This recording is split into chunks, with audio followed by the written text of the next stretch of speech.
first two are easy. My name is Clare Cocault. I will be 60 next year. I was born in the UK, raised in Canada, and now I live in France. So I have the three nationalities. In England, I am from a small village near Swindon, near Cheltenham. It's towards the Cotswolds, over towards the Welsh border.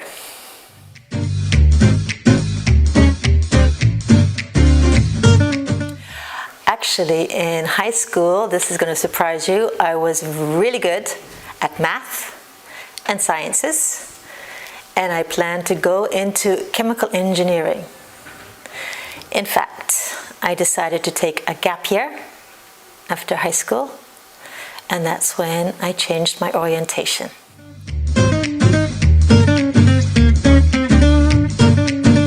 So in Canada, it's quite common to do a gap year. And I really wanted to go to the Arctic, which is how I ended up in the Northwest Territories in Nunavik. And I worked in a hotel, which is called the Eskimo Inn. And I stayed for 9 months. I really wanted to see the 24-hour darkness, the minus 40 degrees weather, and then, of course, the 24-hour sunlight in the summer. So I stayed 9 months.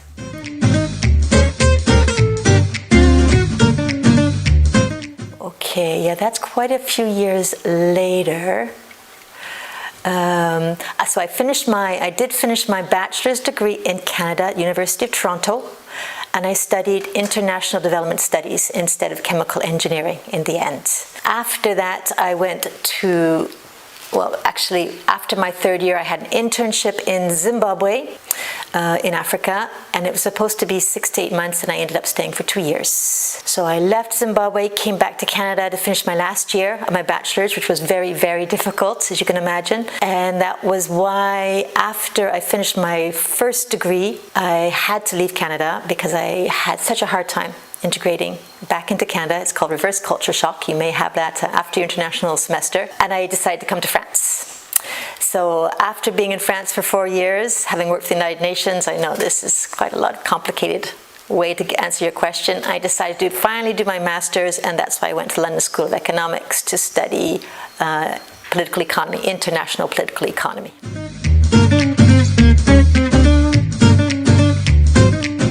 I know, sorry, I'm all over the map, and this is my character. I'm all over the map, both literally and figuratively. Zimbabwe, because I was hired by an NGO working on environment and development projects. I also worked in the refugee camps along the Mozambique border. So it was basically, at the time, I was very interested in development and humanitarian work. So that's how I started my career, in fact.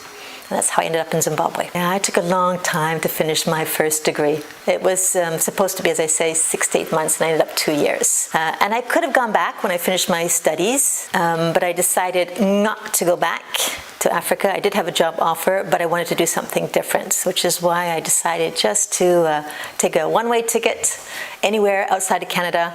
And I was headed back to the UK, and then I stopped off in Paris 30 years ago.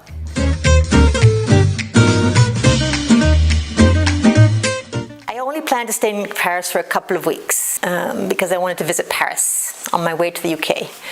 At the same time, I had written to the Director General of the International Chamber of Commerce because I wanted to do some volunteer work at the International Chamber of Commerce because I didn't understand why multinational corporations were doing such a bad environmental job in developing countries. They let me in to do some volunteer experience in the International Chamber of Commerce, and that's where I met the Director of the United Nations. After that meeting with the Director of the United Nations, she offered me a job, and she was in charge of the United Nations Environment Program. So I ended up staying in Paris much longer than I originally intended. So my job there was very interesting. I had to travel quite a lot, and I worked mainly with governments in places like China or Mexico to put in place regulations and laws to get companies to abide by environmental laws.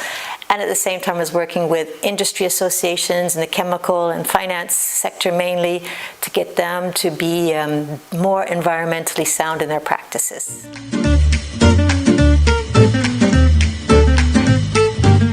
When you work for the United Nations, whenever you go anywhere, you are welcomed by the diplomatic corps and you meet important people. But in fact, it was in Zimbabwe where I met the president of the country, President Mugabe at the time. And that was just because we were working on some development projects and he was we shared a Coca-Cola for the story together while we were planting trees. With the United Nations, you meet a lot of people. You meet a lot of CEOs, you meet a lot of heads of state, you meet a lot of different diplomatic people. Yeah, it's very interesting. Wow. I'm waiting for your question. So why did you leave? Well, just quickly before, how was Mugabe? Yeah, at the time, I was in Zimbabwe from 86 to 88. That was 7 years after Mugabe came into power. So at the time, it was very exciting because they were young. It was a young country. It was, they'd overthrown the white government, and there was a lot of hope and a lot of excitement in the air. He was supposed to have been a Marxist communist, but he wasn't really. And later on, he became older and more corrupt. But at the time, it was a feeling of liberation. So there was a lot of excitement in the air. It was quite an interesting time to be there.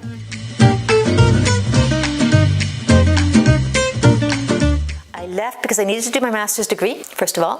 When I finished my master's degree, or even while I was doing my master's degree, that's how I shifted from being a UN civil servant to a consultant, international consultant. And I continued to work for the UN and other organizations for about 10 years after that. So I continued even while I was now back to France, married and starting to have children. And that's the reason why I eventually left, because you do actually get tired of traveling. I know when you're young, that's all you want to do is travel. I had enough. I'd had enough of traveling, and I wanted to spend more time in France, and I certainly wanted to spend more time with my children. So that was a big crossroads in the beginning of my 40s, and that's why I changed to become an English teacher as you know me today.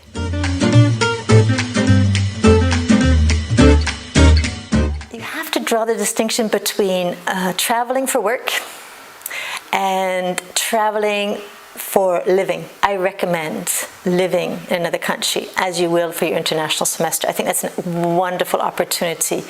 Traveling for business or just traveling for tourism is less satisfying because it's such a short time and you don't get to do what you want to do. You meet a lot of interesting people, but when you're in China for a week, it's more frustrating than anything else. Yeah, do all your traveling when you're young because it's not as fulfilling when you're older and you're doing it for the company. But definitely go for your international semester.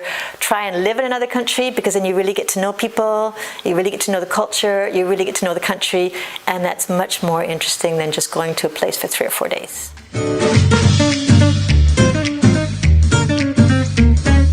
I think in our lives we have a lot of crossroads. This was a good crossroads for me because in fact I love English. I also got the job at the United Nations, I think, in part because I spoke good English, because it was in Paris and there were not a lot of people at the time who spoke good English. And I also had very good writing skills, which is often not very common either. I ended up writing quite a few books for the United Nations, so those writing skills and the English skills came in really, really handy. I had those skills because I really interested in English. I was the kid that would read the dictionary to improve my vocabulary. I loved grammar when I was younger. So it was a good fit because it meant I no longer had to travel and I could meet more French people by teaching them English. So that was also a really good idea for me at the time.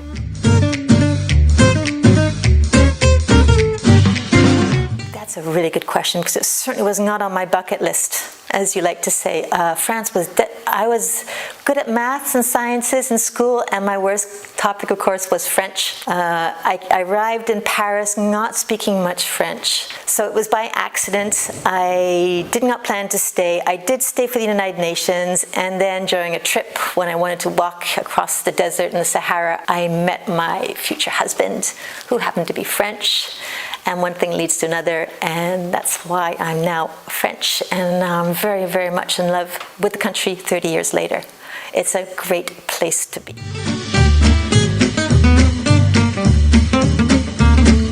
So I was in Paris for a while, and then I met this man who became my husband, and he actually moved to Angers, and we lived in Angers for 7 years, and this is where I had my children, and then he was transferred, basically. He had a new job in Lyon. So that's how I ended up in Lyon. So that was not my idea, but it turned out to be a very good idea. But that's how I ended up in Lyon. Okay, so have you started teaching English in Lyon as soon as you arrived, or were you doing other things? I was still working for the UN, because this was at the time when the internet was starting to develop, and you could start sending emails, and you could start doing work from home, because we're talking quite a few years back. So it was possible. I don't actually live in Lyon. I live outside of Lyon in Meximieux, which is about 30 kilometers away. And I could still travel internationally, and I could still continue working with the United Nations, but from home. So I did that for quite a few years. And then finally, I could no longer travel. I really didn't want to travel. And that's when I started working as an English teacher. First, as you probably noticed, in companies with clients who needed to improve their English for their jobs. A lot of them needed English even just to get a raise in their salary. And there was a lot of demand for English teachers at that time. And that corresponded well with my lifestyle, because I wanted to be a mother, and at the same time I wanted to keep my foot in the door of professional. So I did that for a number of years until I started to slowly move into the schools, because there was also a big need for native speakers to teach in the schools. My first school actually was INSA.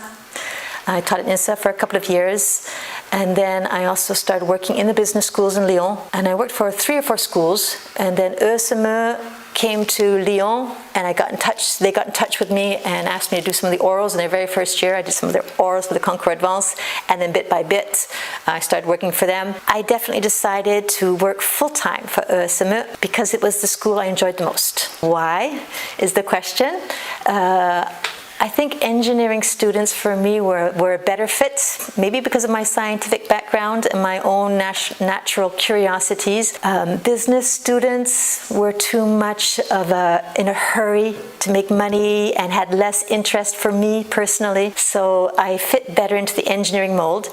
And then here at Esmedia Lyon, you have a lot of good advantages for a teacher in the sense that the classes are small, which is really nice. Esmedia seems to want to continue having small-sized classes for language, which is wonderful. And I love the building. I love the small family atmosphere of the school here. So this is why, bit by bit, I became full-time with Esmedia, which is very, very happy for me.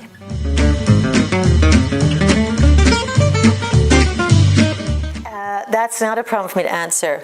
But it's not really relevant, I don't think, for engineers, in the sense that my first salaries were basically living costs. Because when you're in Zimbabwe, it doesn't even register on the salary. It was, I don't know, about 15 euros a day, something pretty marginal. This teaching is probably around, you can range in the schools from about 2,000, 2,400 euros a month. Okay, so it depends on who you're working for. So that's a big jump if you want to compare in terms of career. But yeah, my first salary does not correspond to that. When I was working for the United Nations and when I was independent as international consultant, of course, I was making a lot more money then. With the United Nations, I was being paid in American dollars. I did not pay taxes. So again, it's not really comparable in terms of salaries. But yeah, there is a big advantage financially to work for the United Nations, or at least there was at the time. Okay, so yeah, we do ask that question to anybody. It's quite interesting to see. I don't think money is the biggest thing that you guys should be aiming for. You need a certain amount of money to live comfortably, this is clear. But it is true that the more money you have, the more money you spend, and the more problems you have. So money should not necessarily be your first priority when you get out of school. You want to focus much more on the experiences, the opportunities that you can use to develop yourself as a person, much more than finance. I do hear a lot of the engineering students tell me that they don't know what they want to do in the future, but they want to be managers and they want to make a lot of money. That might not be the best method to get to where you want to go.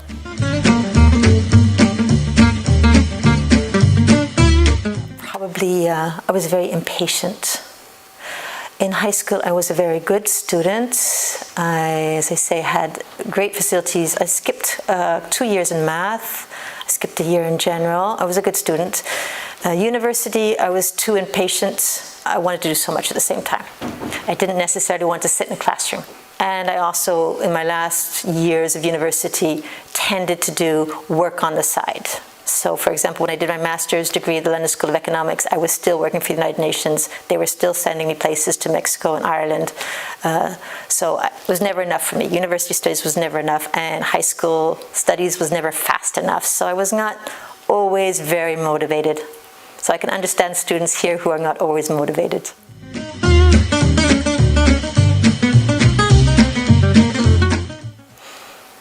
Understandable, but yeah. So, I didn't know that, but you have 3 nationalities. Okay, so Canadian, British, and French. Have you noticed any big differences between these 3 countries, professional-wise? Professional-wise, yeah. I would say that the biggest differences are between Canada and France. Britain tends to be in the middle because they are more European. So if you just talk about holidays, for example, in Canada, we have only 2 weeks of holidays. In France, you have minimum 5. And even though England is an Anglo-Saxon country, it's also European in the sense that it expects 5 weeks of holidays also.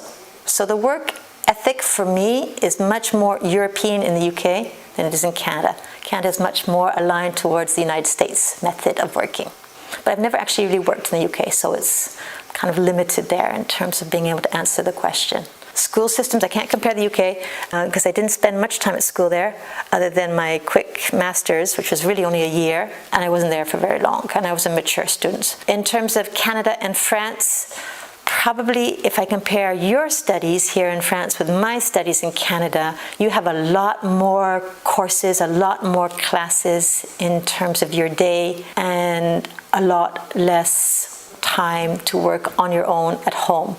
I had a lot less classes during the day, but a lot more work, I think, on the weekends and during the day. But I didn't do engineering studies, so it's difficult to compare. I'm sure engineering studies in Canada are very similar to French in the sense that they also have a lot of courses during the week. No, but I don't make that big of a distinction because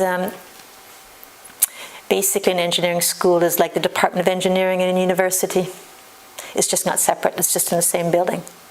But in terms of the mentality, if you're an art student or a business student, you're very different from the engineering students in the university. So I don't think there's a big difference in terms of the actual engineering students, whether you go to an engineering school or an engineering department in the university. You seem very similar to me.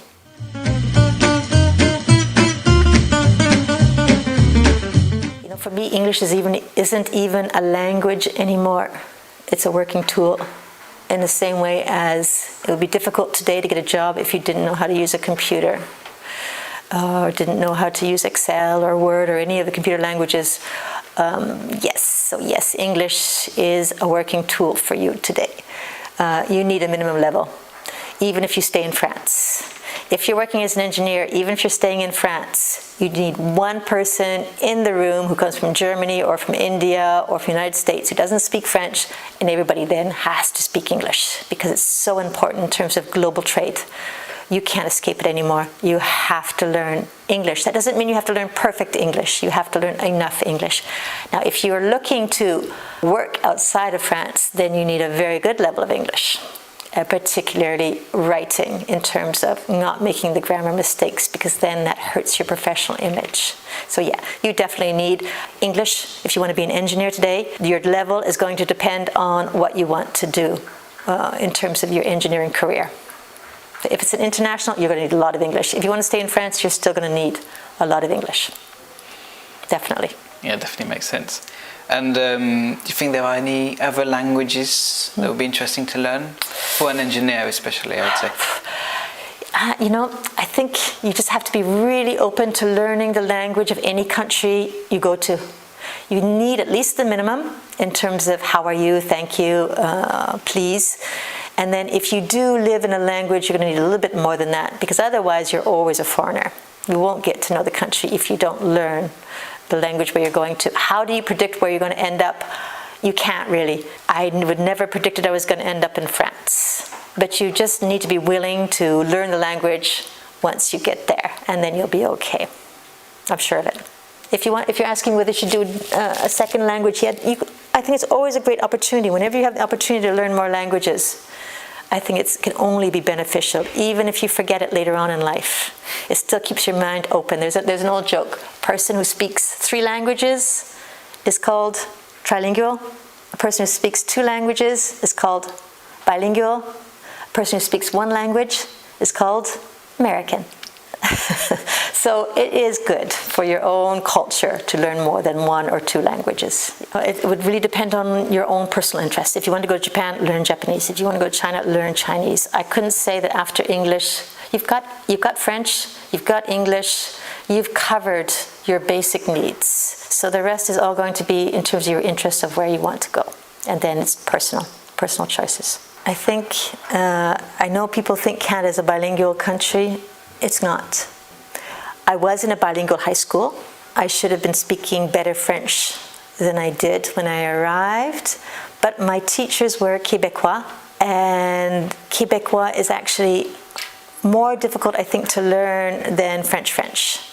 So it's extremely difficult to understand the different accents, and I learned when I came here that it was not necessarily the same French. So I had to relearn French in France. And there are a lot of things that are difficult in learning French. In terms of the grammar again. There are a lot of things that are similar between French and English in terms of the difficulties, particularly the expressions. So I really enjoy teaching English to French people who have difficulties learning English, and to people who are bilingual, because there are many things there are a lot of subtleties that you don't get. So it's quite interesting to compare the 2 languages. But yeah, there are definitely, I almost find that the more advanced you get, the more difficult it becomes. Because there's lots of things that you don't see, you don't realize as you learn. Talking about phrasal verbs, of course. I think the biggest difference actually ends up being the size of the class. Because as soon as, in some of the schools I worked at, there were 40 people in the class. And that meant a lot more group work and a lot more difficulties in giving the feedback that was needed for individuals on their English. In terms of the students themselves, there's not a big difference in terms of the English that they need. It's mostly daily English, because technical English for engineers is usually not that complicated. It's making conversations, it's getting to know people, and that's the same for business, for communications, for just about any student. That's the main need. It's grammar for the written, it's vocabulary for the spoken. It's very, very similar. So no, I wouldn't have said there's a big difference in terms of, you have to adapt each time, but it's still English. It's not that different from one school to another. Okay. I don't consider myself an English teacher yet, because maybe I didn't train as an English teacher, because it's a 3rd career for me in a way. I like to adapt. What I enjoy doing at Nous, sommes is adapting to the different profiles of the students, trying to understand their different needs, and that's not easy, and you can always be better at that. I think the advantage I have is not being trained as an English teacher and having had difficulties myself in terms of learning French. I'm always looking for ways to do better, to get students in a classroom to get interested, because it's not easy learning a language in a classroom either. So it's challenging. Your generation is challenging, because you're more demanding than we were. You have a lot more tools to find answers yourself, to get distracted. You're probably more impatient than even I was at university. You're ready to go out and you're ready to do things. You have a lot of opportunities now, so it's quite normal. It's very difficult sometimes to adapt to capture different types of students' attention, but that's challenging, and I enjoy doing that, to see if I can succeed in doing that. So yeah, there's always room for improvement there.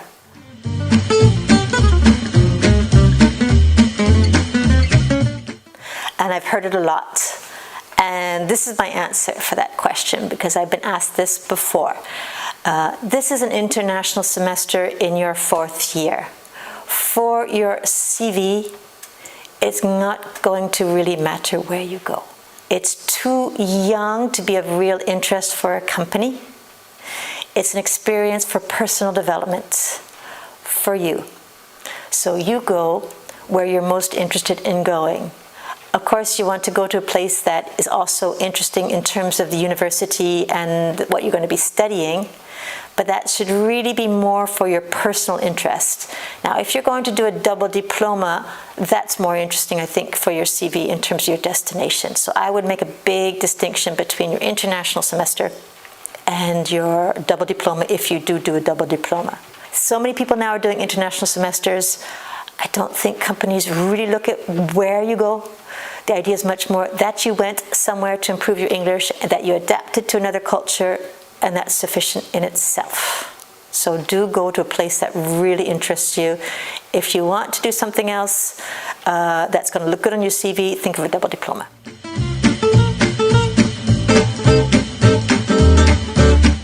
That is really a difficult one. Everybody's different. I really genuinely believe that all the destinations are really interesting. The most important criteria, I think, for students who go to any of these places is not to spend too much time with other French students. I've had students who go to some wonderful places like Dublin and come back and they didn't improve their English because they spent their time with French students. So it doesn't really matter where you go. Where would I go myself if I was 20 and I hadn't been to all the places I've already been? South Africa would definitely be on my agenda. I'm from North America, so North America would not be on my agenda. Asian countries, I'd probably want to go for an Asian country also, just because I don't think I would get there afterwards. It's a wonderful opportunity to spend 4 or 5 months. At the same time, there's a lot of interesting places to go in Europe. So I pity you, I sympathize with you in terms of making your choice. It cannot be very easy. And I really think it's great if you can have an opportunity also to do a double diploma. I mean, if you could try that, I think that's really wonderful. You've got everything. But you're also really lucky because you're also starting from France. So it's a nice place to be. I know you don't appreciate that so much yet, but it's a great place to start from. If France was on my list, maybe I would have chosen France for my international semester. You don't have that choice. I think I would have, at the time, I would have wanted to improve my French after university.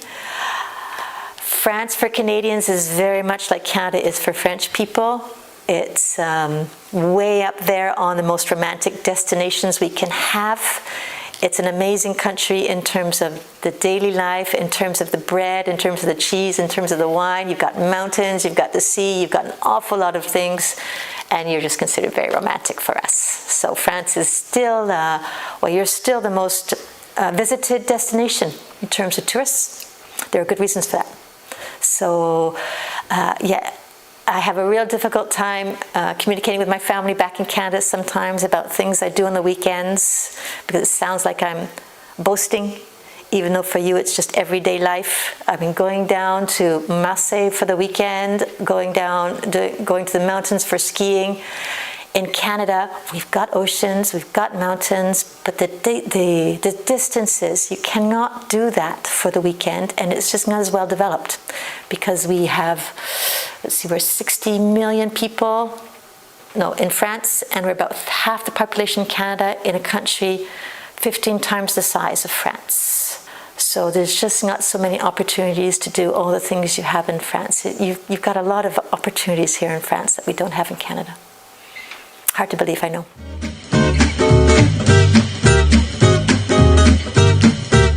It's going to be language orientation, so don't be worried when you're in your international semester or you're making mistakes in language. There are going to be embarrassing moments. The one I tell quite often is when I was with the United Nations and I was speaking French, still learning French, and there was a gentleman on staff who smoked a pipe. And at the time that was still loud in the buildings, and I didn't appreciate him smoking the pipe in the office because I could smell it. And I went in and I expressed my dislike for his smoking a pipe. and he said to me, "Tu m'en veux?" And I couldn't understand why he could possibly think I wanted him when he smoked of cigarette and tobacco all the time.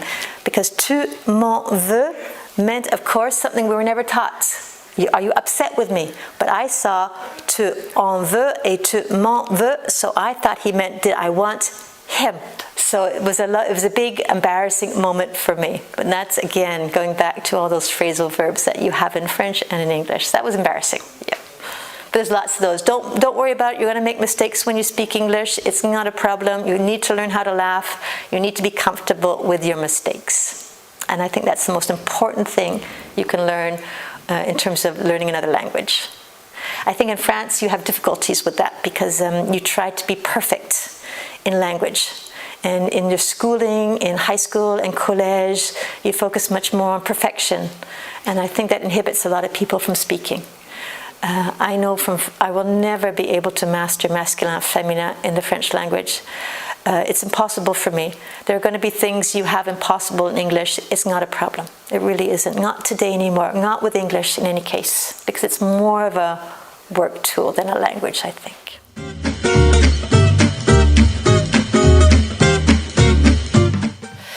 I don't think I really have a good message for you.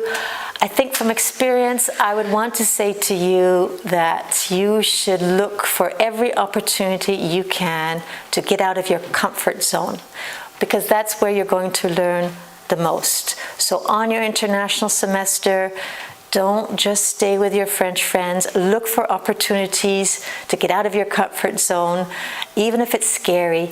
If it's scary, it's probably the most worthwhile experiences you're going to have. So both for your international semester and for your professional career and for your future, don't stay in your comfort zone. Look for opportunities to get out of situations that are too comfortable. And I think that's all I could say for you guys, really.